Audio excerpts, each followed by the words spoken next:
Story 1. AITA for choosing my adoptive family, even after my bio parents spent ages trying to find me. I'm 15, female in a small town in Idaho. I was adopted shortly after my birth by a lovely couple who have raised me as their own. I also have 4 younger siblings who are all their biological children, but I'm never treated any differently by them or my parents just because I was adopted.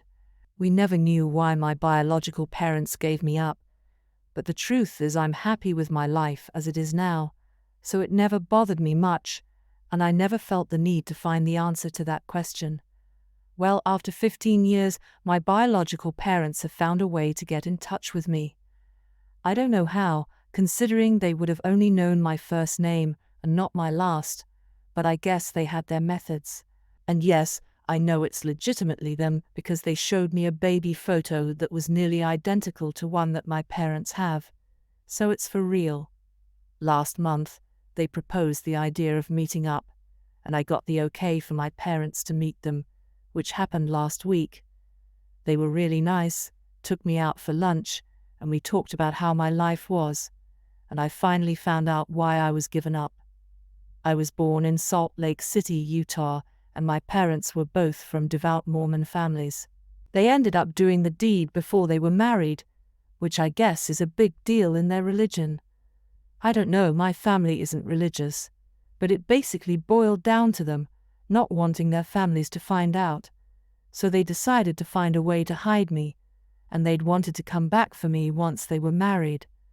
But since I had been adopted, they had to jump through a bunch of hoops to figure out who my family was and where I was currently residing, since the place I was adopted from wasn't just going to give them that information. A little creepy, in my opinion. But okay. Well, what I thought was just going to be a nice lunch ended up turning into them trying to take me back. Come live with us, we're ready for you now, etc. And I just looked at them dead in the eye and said, no, you may have given birth to me, but you aren't my family. I got bombarded with the guilt trip of, after all we went through to find you, you'd really do this to us. We spent 15 years looking for you, we made a mistake, we'll never do this to you again. But I still stood my ground, said no, and called my dad to come pick me up. On the drive home, I told him everything. And my phone kept blowing up with text from my biological parents, so I ended up blocking both of their numbers. But in hindsight, I'm feeling a little bad. Blocking their numbers may have been an extreme move on my part, and I felt bad for how seriously they wanted to take me back, especially after hearing about how much time they spent looking for me. But at the same time, they're practically strangers to me. I don't know. I knew from I was staying with my true family, but was I too harsh on my biological parents? Now for the top comments, not the a hole at all. I am sorry your biological parents are trying to guilt trip you. They have no right to demand you come live with them. Legally, they don't either, I believe. After one meeting legally, they don't either, I believe. This is entirely correct. Legally, Op is the child of their adoptive parents. The bio parents' legal rights were severed a long time ago. Typically, adopted children are even issued new birth certificates with their adoptive parents' names on it. Yes, I was dropped off with my original birth certificate when my parents gave me up, so that whoever adopted me would know my birthday and give a name in case they wanted to change it. Mine didn't, so I still have my birth name. I got issued a new one once I was adopted, and I've never seen the old one, so I never knew my bio parents' names. I do now. They told me when they introduced themselves. It's so weird to me that your biological parents explicitly gave you up for adoption. If they had expressed the desire to wait to get on their feet for a year and then reclaim you, they could have pushed for you to go to foster care instead, and then worked with a social worker to demonstrate they could provide a fit home. Social services will bend over backwards to keep a child with its biological family, if that's a possibility. But given the situation you describe, it sounds like they willingly severed their parental rights right then and there and fully intended for you to be adopted out to someone else. Frankly, I think their narrative that they kept your birth a secret and then gave you up temporarily with the intention of coming back for you later holds no water. Clearly, they happily consented to the adoption, and then started having regrets much later. Maybe once they were established adults, they decided at that point that they wanted you back. Did they have any other biological children? If not, perhaps that's why they came looking for you, because you were their one shot at parenthood. Whatever the case, these people seem very sketchy, and I don't think they're telling you the truth here. Yeah, a lot of comments are pointing out the holes in their story, holes that I didn't bother poking into at the time, because I was still trying to process the entire situation. They do not have any other biological children. We are ready for you now, after all we went through for you. This says it all. They might actually be decent people, but in the end, they let their religion and social stigma rule their life. They made the active choice to give up a child to strangers. You owe them nothing. You can decide what you want to do with them. This isn't a simple, honest mistake, same as cheating isn't just a mistake, for instance. This was a well-thought-out decision, and they paid the price. You seem to have wonderful parents and siblings. They showed you kindness and love. You're right to do the same for them now, to not turn your back on them. Don't feel guilty about anything. You choose to live your life the way you want, just as they chose to live their life to their beliefs, and because of that, giving you up for adoption. You can let them into your life if you want to, but they'll have to accept that they'll never fulfill a parental role. That's a privilege your actual, adoptive parents have earned, not birthright. You can also decide to cut them out forever. That's entirely your choice, and you shouldn't feel guilty about it. Story 2. AITA for telling my cousin. At least I know my parents wanted me when she kept making comments about me not being family. Some backstory: I, female 17, was adopted when I was 3 months old. My cousin, 17 female, is my grandparents only by a grandchild, but she seems to be the only one that cares about that. She doesn't like me because I got a full scholarship to a performing arts school, and she didn't get accepted, and when my grandpa gave us his cars, I got the better one. We had a family dinner last week, and my grandparents asked about my boyfriend. My grandma jokingly asked when we're getting married, because she wants a great-grandchild. I laughed and said it'll be a while, and my cousin cut in and said, they probably want a real great-grandchild anyway. I brushed it off and kept talking to my grandma. When we were about to have dessert, my grandpa realized he forgot to get ice cream and asked me to drive into town and buy some. My cousin made another comment about how she's the only real family member, so she should have gotten a good car. My grandpa told her to shut up, and that I got the new car because I help them out and come to visit them almost every day, and she doesn't. After dessert, my grandpa said we should take my sister 14 to the backyard and teach her how to drive the golf cart. I agreed and told her I was driving that thing into town to run errands all the time when I was her age. My grandpa then told her maybe if she likes driving it, he'll give it to her. My cousin lost it. She started screeching that it's not fair that we get everything, and we're not even their real family. That pissed me off because she said it in front of my youngest sister 4 and made her cry. So I snapped at her and said, at least we know our family wanted us. Cousin screamed and stormed off, and my sisters got more ice cream. My grandparents think that was hilarious, and I was totally in the right. My dad also thinks I'm in the right, but my mom thinks that was mean, and I should apologize. So I wanted to know if I was the a-hole. Not the a-hole. How long can she continue to be disrespectful before someone snapped at her? She got what she deserved, and it wasn't like you were overly mean to her. She honestly just sounds spoiled rotten. Just like Joker said, you get what you freaking deserve. Childhood is idolizing Batman. Adulthood is realizing that Joker may have a point. Not the a-hole, and good on you op. No one has the right to make you feel like you're not part of that family. Your grandparents and parents sound like amazing people. Not the a-hole. Good job for defending your family. Your mom is right, it was mean. It was also justified in the appropriate response to someone who was being deliberately provocative and cruel. Your mom may be like my grandmother, a peacekeeper through and through. Peacekeepers like this can be wonderful to have in families, but they can also rug sweep for the sake of peace, which isn't okay. That said, it sounds like your cousin actually has more of a beef with your grandparents than with you. She's taking it out on you, but it sounds like she resents the strained relationship she has with them, and it hurts her to be pushed aside. She may have no one to blame but herself, but that doesn't mean it doesn't hurt her. Honestly, what Opie said wasn't even that mean, it was just true. If you adopt a kid, you can be 100% sure the adoption wasn't an accident.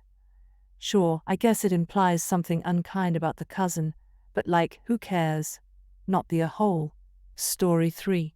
AITA for telling my dad I'm miserable at his house. I, 15 female, have divorced parents. I spend most of my time at my mum's house, and over the last 2 years my time at my dad's has decreased from every other weekend to 3 weekends a month to every other week. It breaks my dad's heart because he wants to see me more, and he has started getting Thursdays off at his job, and wishes he could spend that extra bit of time with me.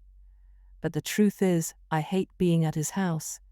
2 years ago, he got remarried, and then he and his wife had more kids. Up to then, I had been an only child with my own room in both homes. Then it went from that to once the pregnancy was announced, I had to share with his wife's oldest and only daughter, who is the same age as me, and it was rough. She and I do not get along. She's very temperamental. One time, I asked her to be quiet because I was lying down since I had a headache, and she told me to bug off. She was on the phone. I told her to take it somewhere else, and she told me to do the same, and that it was her room now since she lived there all the time, and I was just a guest. My issues with her were the reason I asked to spend weeks with my mom instead of there. My dad knew, but he just couldn't understand why I wouldn't give him and his wife more time to get her daughter to cut the crap. But 3 weekends a month was way too much. She took over my half of the room, and even though I made it so that I was more a guest than live there, it made me want to be there less too, especially when she would snap at me for touching something she left on my bed, or for pushing her clothes over in the closet to put mine in. At Christmas, my dad asked me about increasing my time at his house, and I told him I honestly wanted to decrease it. He asked me why. Was it because of my stepsister? And I told him honestly that I am just miserable when I'm at his house. I don't have my own space. I have to deal with sharing a room with her. There are so many people now, his wife, her 3 kids including the daughter, my 2 little siblings, and the house isn't huge. It has 4 bedrooms, so there is no more space for me. And whenever I'm there, I wish I could go back to it being justice. That it is so much easier when I'm there less because I don't spend all the time wishing I was home. My dad was upset. He told me I should have said something sooner, that he could have helped me come around better if he had known how miserable I was. He told me they're my family now, that I need to speak to someone so I can see the good in it. I told him I didn't think I could do that, and actually stay in the house more than I already do, which he told me was me not trying. Then he said I could have always made more of an effort with my sister, and when I made a face, he told me I was acting like a kid, which he knows I am, but he would hope I would be mature enough to accept that they are all my siblings now. Then he got mad about me feeling how I do, and things have been tense ever since. AITA. Now for the comments. Not the whole. I think you should remove whatever things you have in the house and only visit your dad during the day. Not the whole. Op's dad is trying to make her do all of the emotional labor, while not doing anything to actually help the situation. Just being in that house sounds exhausting. The post doesn't explicitly state it, but I wouldn't be surprised if one. Op is coerced into being childcare for her younger half-siblings, and 2. Stepmom always takes her children's sides over Op. Not the whole Op, and don't let your dad guilt trip you. You may be acting like a kid, but you are a kid, and your dad's version of being mature is trying to make you knuckle under to make his life easier, without regard to your mental health. Stick to your guns, and as above commenter says, only visit during the day. Not the whole. If I'm doing the math here, there are 8 people in a 4-bedroom house. You are being forced to share a room with a rude person not of your choosing. I can't really wrap my head around him, not grasping that you might have a problem and feel unwanted in his house after he gave your room away. I would think that is pretty obvious. Honestly, they had no business having more kids when there clearly wasn't room for them. Giving up your room was not a viable option. He made those choices. He needs to grow up and stop blaming you, because he's facing the consequences of his choices. Story 4. AITA to telling my wife to stop calling herself a mother. My wife and I have been together for 5 years and married for 3. I'm 26. And she's 25. Before we got together, when she was 17, she was with someone else and she got pregnant. She lost that baby at 32 weeks, due to the baby contracting a lung infection and dying. It sucks and is tragic, and she visits the baby's grave every year on the anniversary of its death. I have no problem with that. When people ask if we have any kids, I say no, and she says she had a baby, but it passed away. It makes people really uncomfortable, and we've talked about how not everyone needs to know about her dead kid. Our issue arose when yesterday, which was supposed to be her due date, she went and got a tattoo of a baby's handprints and the name she gave it, which she had been talking about for years, and I was always reluctant for her to do.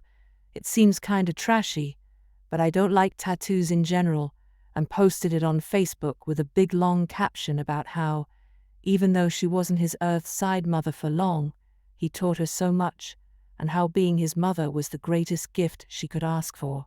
I told her to stop calling herself a mother and posting depressing stuff on Facebook.